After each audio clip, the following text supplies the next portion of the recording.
যেহেতু কুয়েতে আছি তো এটা তো জাতীয় খাবার পোল্ট্রি। তো আজকে আমি পোল্ট্রি দিয়ে কাপসা রান্না করবো।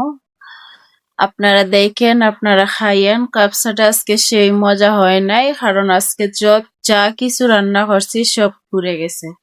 কারণ আমি অসুস্থ, আমার জ্বর আইছে এই জন্য। আসসালামু আলাইকুম এভরিওয়ান, কেমন আছেন আপনারা? যে যেখান থেকে আমার ভিডিওটা দেখতেছেন সবাইকে আসসালামু আলাইকুম। সবাই সবসময় ভালো থাকবেন, সুস্থ থাকবেন এই দোয়া করি। আর আমাকে সাপোর্ট করবেন, আমি একজন সিঙ্গেল মাদার। সবাই আমার ভিডিও দেখবেন, আমার পাশে থাকবেন, এটা আপনাদের কাছে আমার একটা আকুতি। আমি যদি জীবনে কখনো একটু সফলতা হইতে পারি, তাইলে আমি আমার সন্তানের কাছে থাকতে পারবো, এই প্রবাস নামের জেলখানা থেকে আমি মুক্ত হইতে পারবো। তো যাই হোক, কথা বলতে বলতে তো দেখছেন আমি মুরগিরে দইয়া খাটিয়া লবণ দিয়ে আইছি, মুখে কথা লাইগা যাইয়া। অসুস্থতা বেশি, শরীরে জ্বর, এখন আবার রান্না করতে হবে, সারাদিন শুধু রান্না আর রান্না। তো আমি মুরগটিরে খাইটে লবণ আর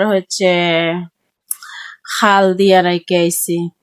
এখন এখানে কাপসাতে দেওয়ার জন্য কয়টা গাজর কাটলাম, আর ওগুলা টমেটোরে ব্লেন্ডার করব।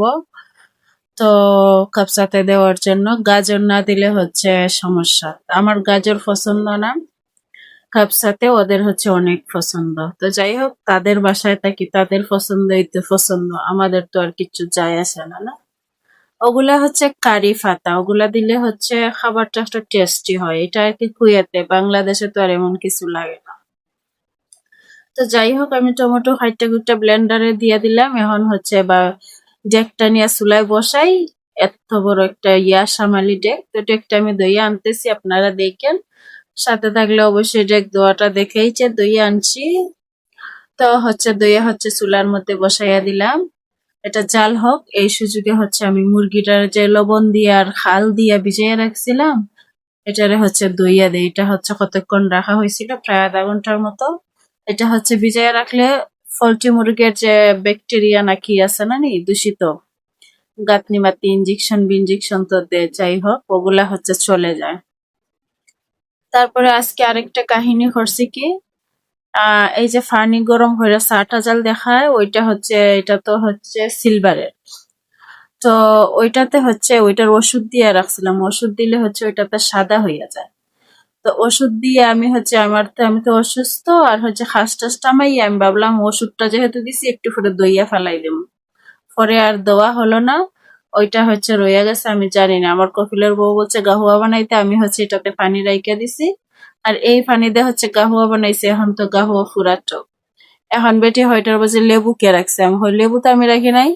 পরে আমার রাখতে মনে হয়েছে, পরে এটা আবার ধুইয়া দিলাম।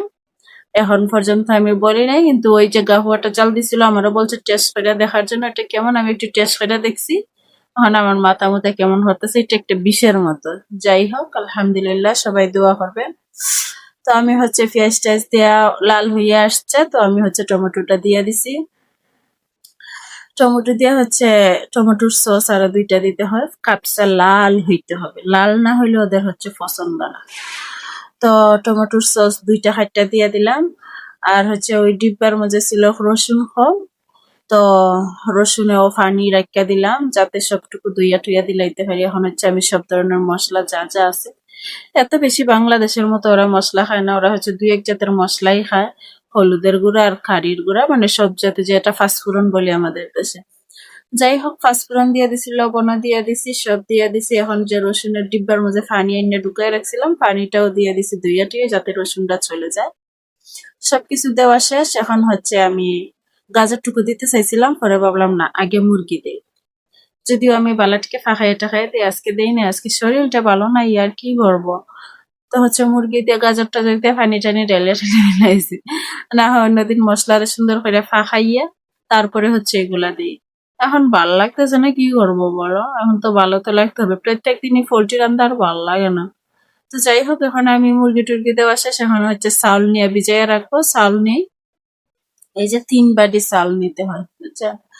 তো 3 বাটি চাল দিছি, আর একটু কমাইয়া দিলাম। এখন ড্রাইভাররা এত বেশি খায় না, তারা ডাইট করে, এই জন্য না হয় আগে রাত্রেও তারা ভাত খাইতো, আগে 4 বেডি রান্না করা লাগতো, তো এখন 3 বাটি রান্না হলে ভাত থাকে। আমিও ভাত খাই না, স্বাস্থ্য হইয়া যায়, মোটা হইয়া যায় হইরা, তো আমি হচ্ছে সুন্দর করে চালগুলিরে ধুইয়া, অন্তত চাল ধুইতে গেলে তো 10-15 বার ধুইতে হয়, না হয়তো পরিষ্কার হয় না। আর ভাতের মাঝে কেমন জানি একটা গন্ধ হরে। এটা হচ্ছে মিনিকেট চাল, খুব দামি চাল বাংলাদেশে। যাই হোক, আল্লাহ যেভাবে রাখুক, দামি চাল টাল খাওয়ায়, কিন্তু রিজেক খাবার আল্লাহ বন্ধ হইরা রাখছেন, খাওয়া যায় না, খাইলে হচ্ছে মোটা হইয়া যায়, পায়ে ব্যথা চলে আসে। তো যতই টেস্টি হোক খাওয়া আর হয় না। এই যে এখন আমার হচ্ছে মুরগিটা সিদ্ধ হয়ে গেছে, আমি হচ্ছে মুরগিটা তুললে ফুরনের ভিতরে ঢুকাই রেখে দিব। মুরগি হচ্ছে জাল হইতে হইতে সবটুকু তো দেখাই নাই ক্যামেরার পিছনে যে কি কি করছে। এই যে মুরগি বসাইয়া রাখছি, তারপরে আমার কপিলের বউর জন্য নাস্তা রেডি করছিলাম, ওইটুকু আপনাদের দেখানো হয় নাই। তো ওইটা রেডি করতে গিয়ে আঁকতে আমি খুইলা দেখি ডাকনা, আল্লাহ ফুইরা তো সব ছাই। পরে তাড়াতাড়ি পানি দিছি, পানি দিয়ে এটা সিদ্ধ হইতে হইতে আস্তে মুরগি ইয়ে হইয়া গেছে, ভাঙ্গা ভাঙ্গা হইয়া গেছে। যাই হোক, আজকে ফুরা ফুরা সবকিছু কপিলের বউর জন্য যখন নাস্তা রেডি করছি, ওইটাও ফুরা ফুরা হয়েছে। তো আমি হচ্ছে সবকিছু মুরগিটা তুললে আমি হচ্ছে চালটা দিয়ে দিছি এখানে, ওইখানে মরিচও দিছি, কাঁচা মরিচ, ওইগুলা হচ্ছে এত জাল না, আমি আপনাদের দেখাইতে ভুলে গেছি। যাই হোক, তো মরিচ টরিচ দিয়ে ওইটা হচ্ছে ফুরন, ওইটার ভিতরে ঢুকাইয়া রাইখা দিমু, তারপরে হচ্ছে এটা ফুরা ফুরা হইয়া থাকবে। তো যাই হোক, আমার রান্না হইয়া গেছে, এখন হচ্ছে ভাত লইয়া দিবার পালা। এই যে আগে হচ্ছে তাদের জন্য ভাত তুইলা রাখি, ওরা খায় না, শুধু শুধু রাখতে হয়। তো যাই হোক, আমি খামের মানুষ, তাদের হতাইতে এই যে আমার কাপসা শেষ হইয়া গেছে, এখন হচ্ছে ড্রাইভারদের জন্য তুলতেছি। যাই হোক, আপনাদের সাথে অনেক কথা হলো। আজকের কাপসা রান্না কেমন হয়েছে অবশ্যই কমেন্টে জানাইবেন।